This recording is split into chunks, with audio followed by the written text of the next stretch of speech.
Okay, so picture this. A freight train loaded with tons of cargo just barreling down the tracks. Ever, stop to think about what's stopping those steel wheels from just burrowing straight into the ground? I'll admit I haven't given it much thought, but now that you mention it. Right, it's one of those things we totally take for granted. But we can thank the unsung hero of railway infrastructure for that, the railway sleeper. You sent us a bunch of technical documents about him, and wow, super interesting stuff. Yeah, definitely not light reading. Oh, Dense, but good. totally. So today we are going on a deep dive into these documents to uncover the secrets of these essential but often overlooked components. We're talking different types of sleepers, what they're made of, and some seriously intricate design stuff. By the end of this, you'll look at a railway track and actually appreciate the engineering marvel happening right under those rails. Ready to go. Let's do it. All right. So these documents get technical quickly, which is great. But before we get lost in the details, can you give us a quick overview of what sleepers actually do? Why are they so essential? So sleepers, which are sometimes called ties, are really the foundation of any railway track. They're placed perpendicular to the rails, usually on a bed of crushed stone, which is the ballast. Their main job is load transfer. They're taking that immense weight from the train, from the rails, and making sure it's distributed evenly onto the ground. Without them, rails would just sink right into the ground under all that pressure. Makes sense. It's like spreading your weight out on thin ice. The documents mention other functions too, like gauge and inclination. Right, and those are super important as well. Sleepers help maintain the correct distance between the rails, the gauge, which makes sure the wheels run smoothly and the train stays on the track. They also provide a slight inward tilt, that's the inclination, which helps guide the wheels and just makes things more stable, especially on curves. Wow, it's amazing how much thought goes into something as seemingly simple as a track. And this system, with the sleepers and ballast, it wasn't always like this, was it? Oh, absolutely not. The earliest railways were way more basic. They often just laid the rails directly onto blocks of wood or stone right on the ground. So that's kind of bumpy. You could say that. And incredibly unstable. They quickly realized that having a more stable track was pretty important. The sleeper and ballast system came about as a much better way to distribute the weight, allow for water drainage, and just make the whole thing, smoother. So let's get into the different types of sleepers. Hmm. The documents mainly focus on three: timber, steel, and concrete. Let's start with the one everyone's probably most familiar with: timber sleepers. They seem almost old-fashioned these days. What made them the go-to for so long? Well, wood was readily available, easy to work with, especially in the early days when they were building railways across huge distances. But it wasn't just convenience. Timber has this natural flexibility, which is really good at absorbing and distributing those heavy loads, especially on ground that's not perfectly level or stable, what engineers call a poor subgrade. Makes sense. Those early railways probably weren't built to the super precise standards we have today. Exactly. Plus, timber acts as a natural insulator, which turned out to be really useful when they started using electrical signaling systems. You don't want those signals shorting out because of the It's tracks. definitely not a good thing. But even with those advantages, the documents mention that timber sleepers aren't perfect. What are some of their flaws? Well, the biggest one is probably their lifespan. Wood, even when you treat it, is prone to deteriorating from weather, insects, fungi, you name it. And speaking of treatments, this is where it gets interesting for me. The documents list the lifespans of different types of wood, and it's amazing how much they vary. Treated oak lasts about 25 years, beech a little longer, around 30, but then there's tropical hardwoods like azobe, which can last 40 years naturally, almost 45 with treatment. That's almost double the lifespan of oak. So what makes azobe so resilient? It's incredibly dense, naturally resistant to insects and rot. It's almost like it was made to be a railway sleeper.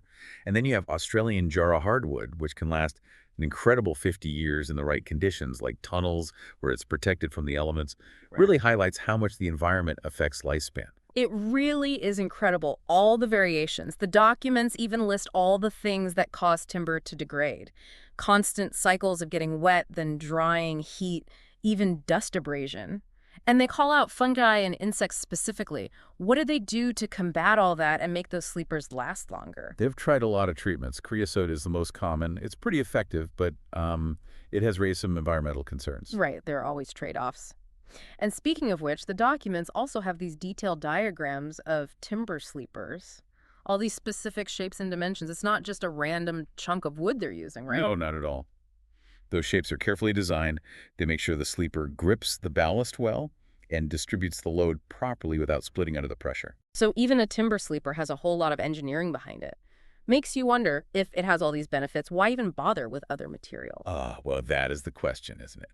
Timber might be the classic choice, but it Yeah. does have its limitations, and that's what led to, exploring other options, like steel, for instance. Steel seemed like it could be the perfect solution, at least for a while. Okay, steel sleepers. Now those sound interesting, but we're gonna have to take a quick break and come back to those in part 2 of our deep dive. Don't go anywhere. All right, we are back and ready to jump into the next contender in the railway sleeper showdown. Steel sleepers. These sound like, I don't know, they should be the obvious choice for modern railways, right? Durable, strong, kind of futuristic compared to those timber sleepers. What made them so appealing initially? It's true, steel does have that modern, high-tech feel to it, and for a while it really was seen as the ideal material for sleepers. It had so much going for it. Steel was relatively easy to manufacture, install, and maintain, and it offered a way longer lifespan than timber.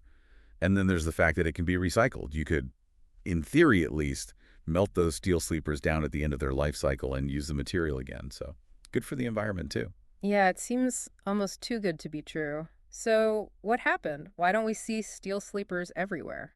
Well, like a lot of things in engineering, there are, shall we say, some nuances, some Yeah. downsides to steel sleepers that became a bit more apparent over time.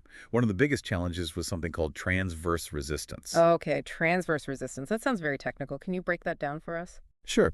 It basically means how well a sleeper can resist forces coming from the side, and that's really important, especially at high speeds.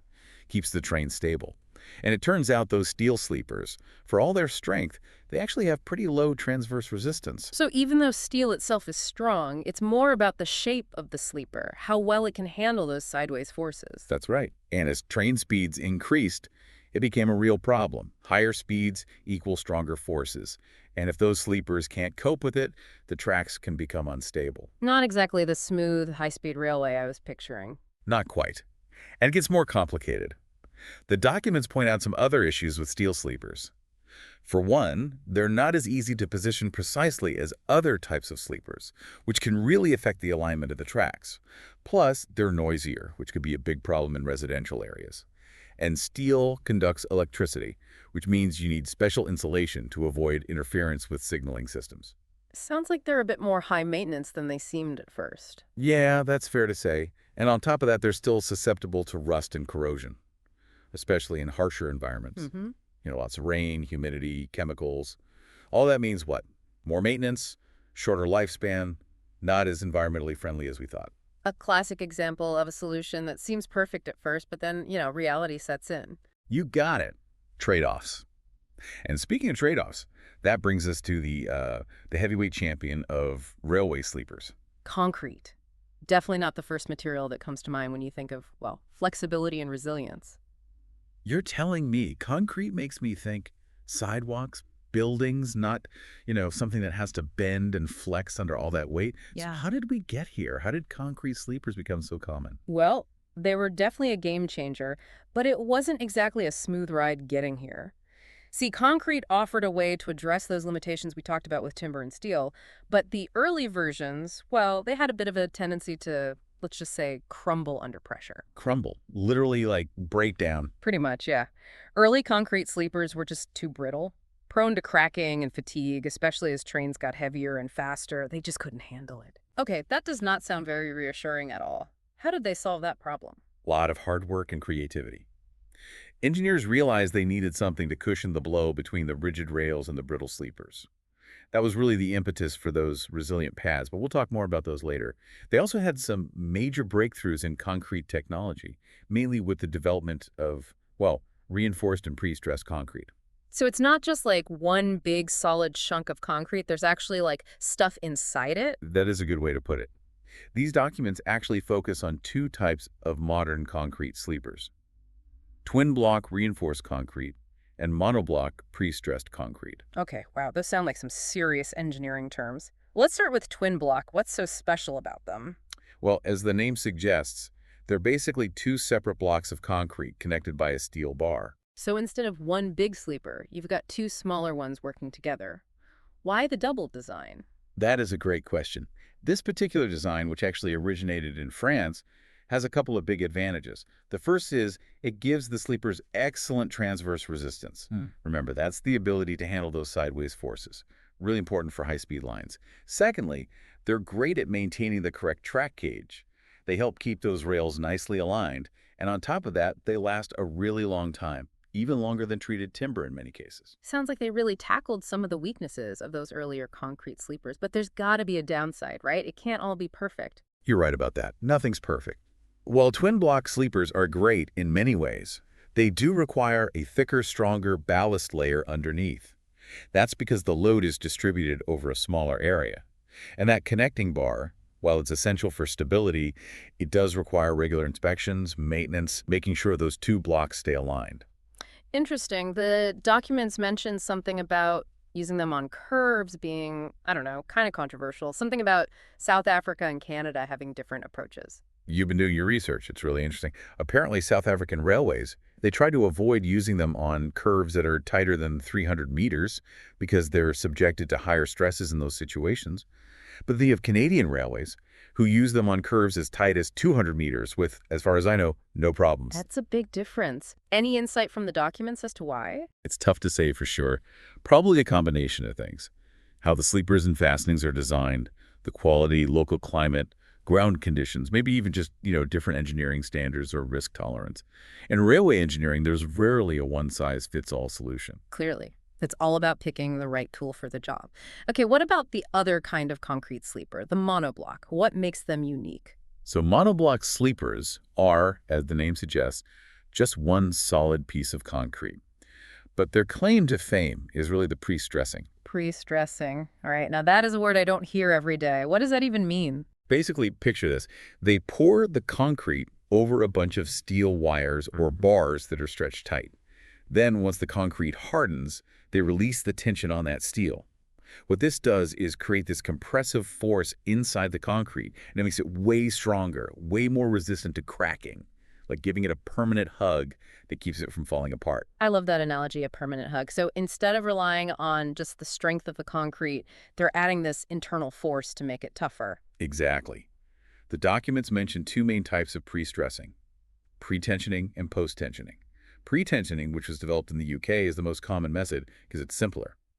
Post-tensioning, which came from Germany, is more complicated, but it gives you more control over exactly how that stress is distributed. So even within one type of sleeper, there are variations based on where it was developed. Fascinating. So pre-stressing, what are the main advantages? Why even go through that extra step? Pre-stressing lets engineers make a slimmer, lighter sleeper. That means less material, easier to handle during installation. Plus, pre-stressed concrete just handles those constant stresses from the trains so much better. And, like those twin-block sleepers, they're incredibly durable. Sounds like a win-win. Are there any downsides to be aware of? Well, their load distribution isn't quite as good as timber, so you have to be a bit more careful with the ballast underneath. And the transverse resistance, while good, isn't as good as the twin-block sleepers, though it's still way better than steel. It's all about balancing those strengths and weaknesses, finding that sweet spot. Absolutely. No perfect solutions, just different approaches. Okay, so we've got our timber, steel, and two flavors of concrete. It's a real buffet of sleepers.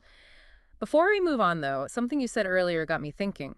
You mentioned that engineers have to actually calculate the stresses on these sleepers. How do they even begin to do that? With the weight, the movement, all the different materials, it seems incredibly complex. Oh, it definitely is. It's a whole science in itself. But that's what makes it so fascinating. And it's a perfect segue to talk about some of the finer points of sleeper design and performance. Lead the way, because honestly, I think my head is starting to spin from all these sleeper options. Okay, so we've covered all the different players in the sleeper world, but I'm still stuck on something you mentioned earlier. Like, how do engineers actually calculate the stresses on these sleepers? You've got the weight of the train, the movement, all those different materials. Seems crazy complicated. It is incredibly complex. Think about it. The sheer weight of a fully loaded freight train bearing down on those sleepers as it's moving. Each wheel, creates this massive impact, and the way that weight is distributed, it's not static. It changes constantly as the wheels turn. And then you've got the whole interaction between the sleeper and the ballast, which actually plays a huge role in how those forces are managed. So it's not just as simple as, like, bigger sleeper, stronger track. It would be nice if it were that easy. It's not just about using a giant slab of concrete. Engineers, they use these sophisticated modeling techniques to make it a little easier to analyze. Okay. Often they'll start by treating the sleeper like it's a beam that's supported at 2 points, almost like a bridge. A beam supported at 2 points. Okay, I think I can kind of visualize that. Right.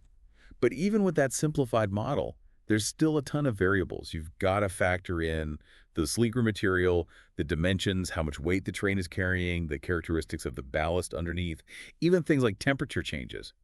Actually, the documents have this whole formula for calculating the maximum stress a sleeper will experience. You're not going to make me do math, are you? I'll spare you the details, but basically it takes into account things like the weight of the train, the spacing between the sleepers, and something called the section modulus, which is how much the sleeper resists bending. Okay, my main takeaway is a lot of math. Yeah. But even with all those calculations, you still need a way to connect the rails to the sleepers. Exactly. That's where fastenings come in. The fastenings, right? Can't forget those. They're literally holding everything together. They are. It's easy to overlook them because they're so small, but those fastenings are absolutely essential. They connect the rails to the sleepers, and they have to be incredibly strong and durable to handle all that pressure, vibration, and exposure to the elements for, years and years. So we're not talking about just like hammering in some nails, right? The documents mention different types like rigid and elastic fastenings. What's the difference? It's way more involved than nails and hammers. Yeah. Rigid fastenings are the older method. They were mainly used with timber and steel sleepers. Think like bolts or spikes that clamp the rail directly to the sleeper. So that seems pretty straightforward. Why the switch to elastic fastenings then? Well, it turns out those rigid fastenings, as strong as they are, can actually cause problems in the long run. Every time a train goes over the rails, the rail compresses the sleeper just a tiny bit. And some of that compression, it doesn't spring back. It's permanent. Over time, it creates these little gaps between the rail and the fastening. So it's like death by 1,000 tiny compressions, and I'm guessing those gaps don't make for a smooth ride. You got it. A loose track can be very dangerous, and that's why they came up with elastic fastenings.